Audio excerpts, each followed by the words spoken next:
Hello, and welcome back. For the new listeners, we extend a really warm welcome. This is an automated readout of an article from the Nurubian. Now here's the thing, I am not real, and the voice doing the readout isn't either. We're digitally created, so on occasion we might make mistakes, might get some audio feedback, or hear us say numbers in a really weird way. Regardless, we do hope you find it insightful. Share with your friends and family on social media. And as always, the entire Nurubian team appreciates your support. And with that said, let's get to it.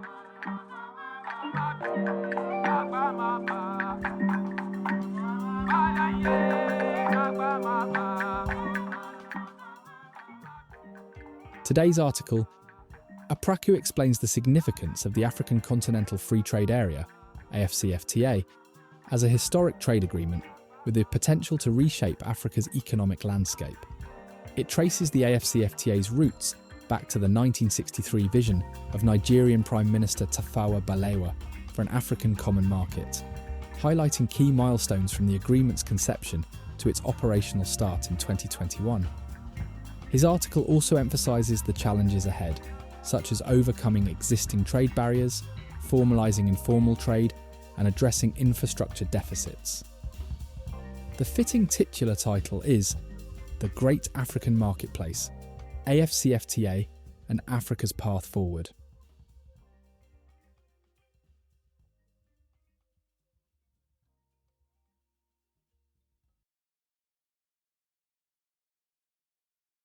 Depending on where you are, you may or may not have heard of the African Continental Free Trade Area, AfCFTA. Depending on what you've heard, you can have lofty views about it, or just don't care. But here's the thing, the AfCFTA is more than simply another acronym in the African political and economic landscape. It is a revolutionary project with the capacity to redefine our continent's destiny, and every African should be aware of and concerned about it. Whether you're a student seeking for future prospects, an entrepreneur trying to grow your firm, or just someone who wants to see Africa prosper, the AfCFTA has something for everyone. A vision realised. The AfCFTA is the realisation of a goal that began more than 60 years ago. Nigerian Prime Minister Alhaji Abubakar Tafawa Balewa advocated African Common Market at the Organisation of African Unity, OAU Conference in 1963. This innovative concept recognised the transformational power of intra-African commerce in igniting economic growth and fostering continental unity. However, the route from concept to reality was lengthy and riddled with difficulties. It was not until 2012 did a major development occur. At the 18th Ordinary Session of the African Union, AU, Assembly of Heads of State and Government, in Addis Ababa, Ethiopia, leaders pledged to expedite the AfCFTA's implementation.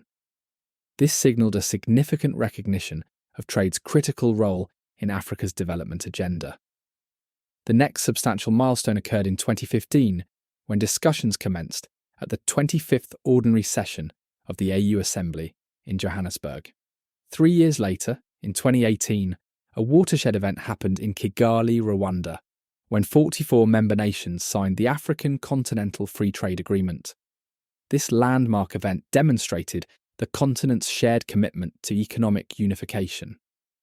The momentum continued with the AfCFTA agreement's entry into effect in May 2019, followed by the start of its operational phase in July of the same year.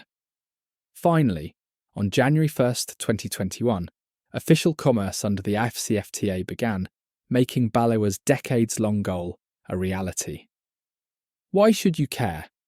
This agreement is a landmark trade agreement that aims to create a single market for goods and services across Africa. At its core, the agreement seeks to eliminate tariffs on most goods, reduce non-tariff barriers to trade, and allow the free movement of people and investments across the continent. The AfCFTA has astounding economic potential. The World Bank estimates that by 2035 the deal will raise 30 million Africans out of extreme poverty and 68 million out of moderate poverty. Furthermore, it might boost real income increases by 7%, totaling almost 450 billion. To put this in context, more money is moving in your local economy, which might lead to greater employment opportunities stronger public services, and a higher standard of life for you and your community. The United Nations Economic Commission for Africa goes even farther, forecasting that this trade area will boost the African GDP to $29 trillion by 2050.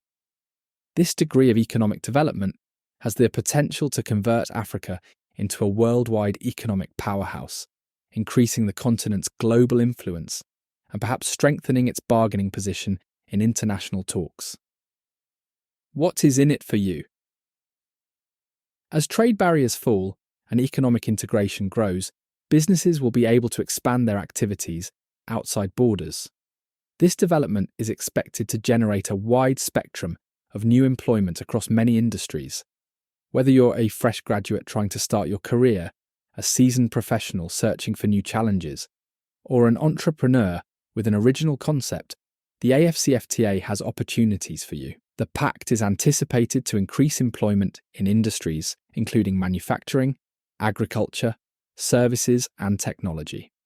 For example, if intra-African commerce grows, so will the demand for logistics and transportation services, providing job opportunities in these areas. Similarly, the need for cross-border financial services might open up new opportunities in the banking and fintech sectors. Moreover, the AfCFTA is likely to stimulate innovation and entrepreneurship. As businesses compete in a larger market, there will be increased incentives for innovation, potentially leading to the creation of new products, services, and even entirely new industries. This could create exciting opportunities for African innovators and entrepreneurs to bring their ideas to life and scale them across the continent. Another of the benefits of the AfCFTA for everyday Africans will be increased access to a wider range of products and services. Imagine having easy access to Ethiopian coffee, Ghanaian textiles, and Kenyan tech innovations all in one market. The AfCFTA aims to make this a reality, giving you more choices as a consumer. This diversity of products isn't just about having more options when you shop, it also means access to a wider range of inputs for businesses, potentially lowering production costs and stimulating innovation. For example, a small business owner in Senegal might be able to source high-quality, affordable materials from South Africa, enabling them to create better products at competitive prices. Furthermore, increased trade in services could mean better access to healthcare, education, and professional services across borders. This could be particularly beneficial for countries that currently lack capacity in certain service sectors. Improved infrastructure and connectivity. For the AfCFTA to reach its full potential, significant investments in infrastructure will be necessary. Countries will need to improve roads, ports, railways, and air transport to facilitate the movement of goods across borders. They'll also need to invest in digital infrastructure to enable e-commerce and digital trade. While these infrastructure improvements are necessary for trade, they will also benefit you directly. Better roads mean easier and safer travel within and between countries. Improved digital infrastructure could bring faster internet to more areas, opening up opportunities for education, business, and communication. Enhanced energy infrastructure could lead to more reliable electricity supply, improving quality of life and enabling economic activities. Global competitiveness. By fostering innovation and competition within Africa, the AfCFTA will help African businesses become more competitive on the global stage. This could lead to more African brands gaining international recognition and success. As an African, this means you could see products from your country or region competing successfully in global markets, bringing pride and economic benefits. It also means that African companies might be able to offer you jobs that are competitive on a global scale, potentially reducing brain drain and creating more opportunities for African talent to thrive on the continent. Challenges to overcome. While the potential benefits of the AfCFTA are immense, it's important to acknowledge that there are significant challenges to overcome. Understanding these challenges is crucial, as they will require collective effort to address. Despite the AfCFTA's aim to eliminate tariffs, many African countries still maintain high tariffs on imports from other African nations. These tariffs, along with non-tariff barriers, such as complex customs procedures and regulatory differences, can hinder the free flow of goods and services across borders. Overcoming these barriers will require political will and harmonisation of trade policies across the continent. A significant portion of intra-African trade occurs informally, outside official channels. While this informal trade has been a lifeline for many communities, it poses challenges for the implementation of the AfCFTA. Bringing this trade into the formal sector without disrupting livelihoods will be a delicate balancing act. As mentioned earlier, inadequate infrastructure remains a major hurdle. Poor road networks, inefficient ports, and unreliable power supply can increase the cost of trade and make African goods less competitive. Addressing these infrastructure gaps will require substantial investment and long-term planning. The role of African consumers in AfCFTA's success. While these challenges are significant, the success of the AfCFTA may ultimately lie in the hands of the people of the continent. As African consumers, we have a crucial role to play in realising the full potential of this ambitious agreement. The success of the AfCFTA depends not just on policy changes and infrastructure development, but also on a shift in consumer behaviour. As African consumers, we need to start changing our tastes and preferences to reflect what Africa and African businesses produce. This doesn't mean completely abandoning international brands or products. Rather, it's about recognising the quality and value of African-made goods and services and giving them a fair chance in our purchasing decisions. By choosing African products, we can help create demand that will drive the growth of African industries and create jobs across the continent. Supporting African goods.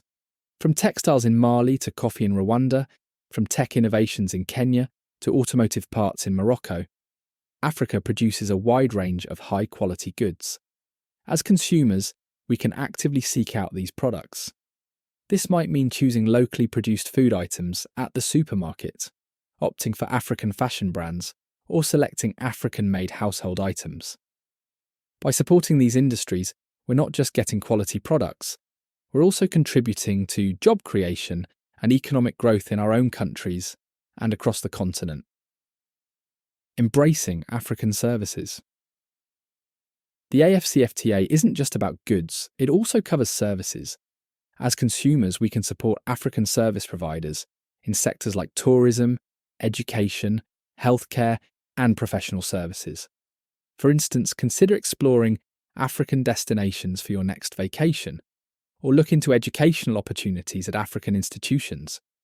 In the digital age, many services can be provided across borders. African freelancers, consultants, and digital service providers can now potentially reach clients across the continent. By choosing to work with these service providers, we can help build a robust African service economy. Patience and long-term vision. It's important to recognise that the transition to a more integrated African market won't happen overnight. There may be initial challenges as industries adapt to increased competition. As consumers, we need to be patient and maintain a long-term vision. The temporary inconveniences or potentially higher prices in some sectors will be outweighed by the long-term benefits of a more robust and diverse African economy. Conclusion. The African Continental Free Trade Area represents a monumental opportunity for our continent. While there are certainly challenges to overcome, the potential benefits are immense. As African consumers, we have a crucial role to play in this journey. By consciously choosing to support African goods and services, we can help drive the success of the AfCFTA. This isn't just about economic metrics. It's about building a stronger, more self-reliant Africa. It's about creating opportunities for our youth, fostering innovation, and positioning Africa as a global economic powerhouse. As we embrace the AfCFTA, let's also embrace our power as consumers to shape the future of our continent. The success of the AfCFTA isn't just in the hands of policymakers and business leaders. It's in our hands too. And with that, we've come to the end of the article. As always, we appreciate your time. Until next, we wish you the best and take care.